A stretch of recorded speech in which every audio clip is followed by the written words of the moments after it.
melanjutkan materi MPLS-PDP ini. Hari ini kita akan membahas tentang coronavirus atau yang sering kita sebut sebagai COVID-19. Ini merupakan virus yang sangat berbahaya dan sedang mewabah di Indonesia sekarang ini. Ada ribuan jenis COVID yang menjadi penyebab COVID-19 atau ribuan jenis SARS-CoV jenis dari COVID-19 yang berkembang dalam penyebaran COVID-19 yang telah menyakiti 213 negara di dunia. Hampir seluruh negara di dunia pernah terjangkit oleh COVID-19 ini. Salah satunya di Indonesia. Untuk menekan laju penyebaran virus, di Indonesia menerapkan protokol kesehatan di mana disebut sebagai 3M, memakai masker, menjaga jarak, dan mencuci tangan menggunakan sabun. Bahkan sekarang vaksinasi secara massal telah dilaksanakan untuk seluruh rakyat Indonesia. Terdapat varian baru COVID-19 di Indonesia. Yang pertama telah ditemukan, yaitu D614G. Virus ini lebih cepat menyebarnya, tetapi juga tidak terlalu menyebabkan penyakit yang lebih buruk. Varian yang kedua B117 atau nama lainnya varian Inggris yang ditemukan di Inggris. Untuk gejala pasien yang terserang virus ini seperti radang tenggorokan, diare, mata merah, sakit kepala, ruam pada kulit, serta perubahan warna pada jari tangan dan kaki. Jenis yang ketiga ada N439K. Ini terdeteksi di Indonesia sejak November lalu. Kecepatan mutasinya juga lebih cepat dari varian sebelumnya. Terdapat 4 varian corona yang ada di dunia yang sudah ditemukan sekarang. Ada Alpha yang berasal dari Inggris, ada Beta yang berasal dari Afrika Selatan, ada Gamma yang berasal dari Brasil, dan ada Delta yang berasal dari India. Ini merupakan varian terbaru yang mungkin lebih parah menyerangnya, yang sudah mengancam di dunia ini. Oleh karena itu kita memerlukan sebuah tindakan untuk mencegah penularan dari COVID-19 ini. Yang sering kita lakukan yaitu social distancing sejauh 2 meter antara kita dengan teman kita ketika waktu mengobrol, selalu mencuci tangan menggunakan sabun, selalu menggunakan masker berada di luar rumah atau sedang mengobrol sama teman, dan dilarang untuk bersalaman serta dilarang untuk berkerumun lebih dari 3 orang. Ini merupakan tindakan pencegahan dari penularan COVID-19. Yang sering kita lakukan atau yang sudah lama kita lakukan yaitu stay at home. Kalian sudah belajar di rumah atau stay at home selama hampir 2 tahun ini, dan selalu mencuci tangan. Untuk memulai kegiatan atau menyelesaikan kegiatan kita harus selalu mencuci tangan untuk menghindari penularan dari COVID-19 ini. Untuk gejala tersendiri, kita bisa melihat jika orang tersebut terserang penyakit atau terserang virus COVID-19 ini mengalami demam, batuk pilek, sakit tenggorokan, gangguan pernapasan, letih, atau lesu. Jika kalian menemukan teman kalian atau keluarga kalian yang mengalami gejala seperti ini, kalian bisa melaporkan ke pusat COVID-19 atau membawa ke rumah sakit langsung. Jadi itu penjelasan sedikit dari saya.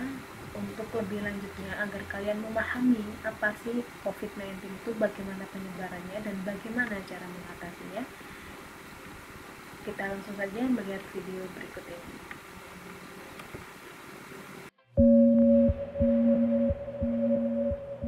Bagaimana virus corona menyerang tubuh kita?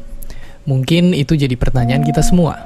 Kita udah tahu gimana virus corona udah menginfeksi 1 juta orang di seluruh dunia sampai saat ini. Tapi yang mungkin belum banyak kita tahu, sebenarnya gimana sih virus ini nyerang tubuh kita? Mengapa infeksi virus ini bisa mematikan? Semua dimulai dari sini.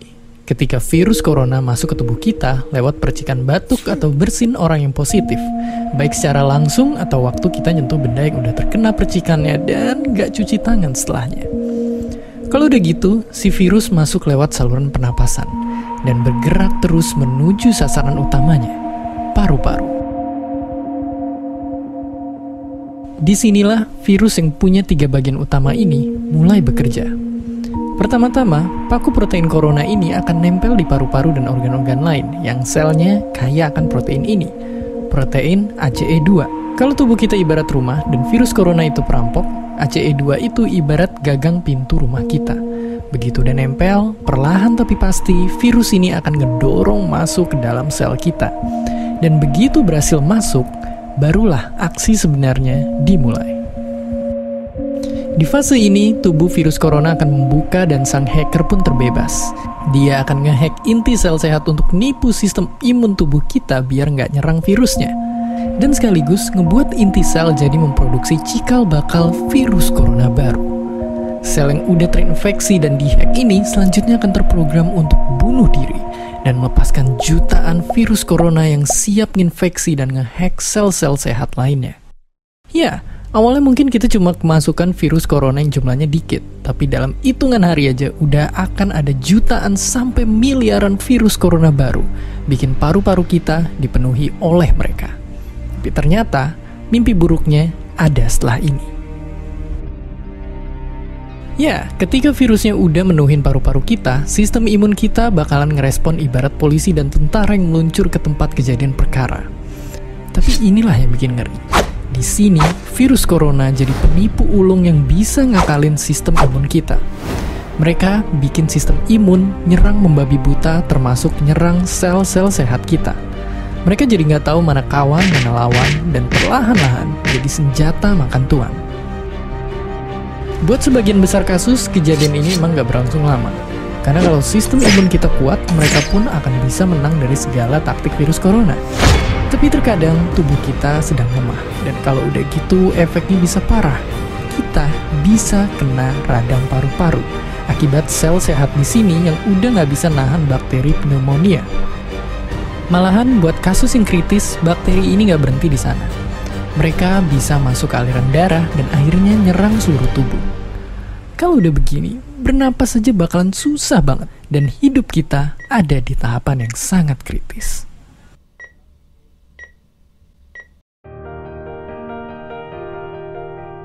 Ya, mungkin dengan fakta-fakta barusan bikin kita takut dan khawatir. Tapi ingat, kita pun punya cara buat memperkuat daya tahan tubuh kita. Makan makanan bergizi. Ya, bukan lagi sekedar 4 sehat 5 sempurna, tapi ikutilah pedoman gizi seimbang yang bisa ningkatin imun tubuh kita. Virus corona bisa parah kalau kita emang sakit, tapi kalau tubuh kita sehat, kita punya harapan untuk bertahan. Dan seperti biasa, terima kasih. Terima kasih udah nonton Kok Bisa. Punya pertanyaan lagi? Tulis aja di kolom komentar di bawah. Keep asking and stay curious.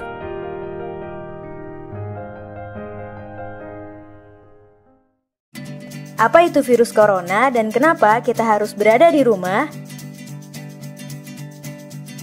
Halo teman-teman, sebelum nonton videonya, subscribe dulu channel Bobo yuk. Aktifkan loncengnya ya. Lalu, jangan lupa juga like dan share video ini. Terima kasih. Sudah beberapa minggu ini kita selalu berada di rumah. Kita tidak boleh keluar rumah, bertemu dengan teman-teman, apalagi pergi ke tempat yang ramai. Bahkan sekolah juga diliburkan dan kita harus belajar dari rumah secara daring atau online. Orang tua juga tidak berangkat ke kantor, tapi bekerja dari rumah. Kadang orang tua harus pergi ke pasar atau supermarket untuk membeli bahan makanan. Tapi mereka harus memakai masker saat pergi dan menjaga jarak dengan orang lain. Saat sudah pulang pun, mereka langsung cuci tangan dan ganti baju. Bahkan ada juga yang langsung mandi. Sebenarnya apa yang terjadi ya? Kalau mencari informasi dari internet dan televisi, mungkin kita akan menemukan bahwa kita memang disarankan untuk menjaga jarak dengan orang lain. Menjaga jarak itu penting terutama di saat sekarang ini untuk menghindari virus corona. Apakah teman-teman sudah tahu tentang virus corona? Virus corona adalah salah satu virus yang menyerang sistem pernapasan. Ada beberapa jenis virus corona, di antaranya SARS coronavirus, MERS coronavirus, dan SARS coronavirus 2. SARS coronavirus mengakibatkan penyakit SARS atau Severe Acute Respiratory Syndrome yang muncul pada tahun 2002 lalu. MERS coronavirus mengakibatkan penyakit MERS atau Middle East Respiratory Syndrome yang muncul pada tahun 2012 lalu. Sedangkan SARS coronavirus 2 mengakibatkan penyakit COVID-19 atau Coronavirus Disease 2019 yang muncul pada akhir tahun 2019 lalu. Virus corona ini bisa berbahaya untuk tubuh kita. Saat virus corona masuk ke tubuh, dia membuat kita sakit dan lemas. Kita jadi demam, bersin, batuk, dan tak jarang juga jadi sesak napas. Saat kita batuk, percikan ludah akan keluar dari mulut. Begitu juga saat bersin, mungkin lendir juga bisa keluar dari hidung. Percikan ludah atau lendir itu bisa mengandung virus corona dan bisa menempel di berbagai tempat. Mulai dari menempel di mainan, menempel di buku, jatuh ke meja, dan lain-lain. Kalau orang lain memegang benda-benda itu, virus corona bisa menempel di tangan mereka. Nah, kalau mereka memegang hidung atau mulut dengan tangan yang terkontaminasi itu, virus corona akan dengan mudah masuk ke dalam tubuh mereka. Virus corona akan menuju ke paru-paru dan membuat mereka akhirnya jadi ikut sakit. Lalu, apa yang harus kita lakukan supaya virus corona tidak menyebar ya? Pertama, rajin mencuci tangan dengan sabun dan air yang mengalir. Sabun bisa membunuh virus corona dan virus lainnya di tangan kita, lalu ikut jatuh terbawa air yang mengalir. Kedua, batuk dan bersin dengan cara yang tepat. Tutup hidung dan mulut dengan siku dalam. Hindari menutup hidung dan mulut dengan telapak tangan, karena bisa membuat virus jadi menempel di telapak tangan. Ketiga, pakai masker. Virus corona yang melesat ke arah kita tidak akan bisa masuk kalau kita menutup hidung dan mulut dengan masker. Keempat, tetap berada di rumah dan lakukan kegiatan dari rumah. Kalau kita melakukan keempat hal tadi, virus corona pasti tidak akan menyebar luas dan mereka akan hilang dengan sendirinya. Kalau virus corona sudah hilang, kita bisa bermain di luar rumah dan bertemu dengan teman-teman lagi deh. Teman-teman, jangan lupa kunjungi website untuk anak ya, bobo.id. Like, comment, share, dan subscribe juga ke channel Bobo yuk!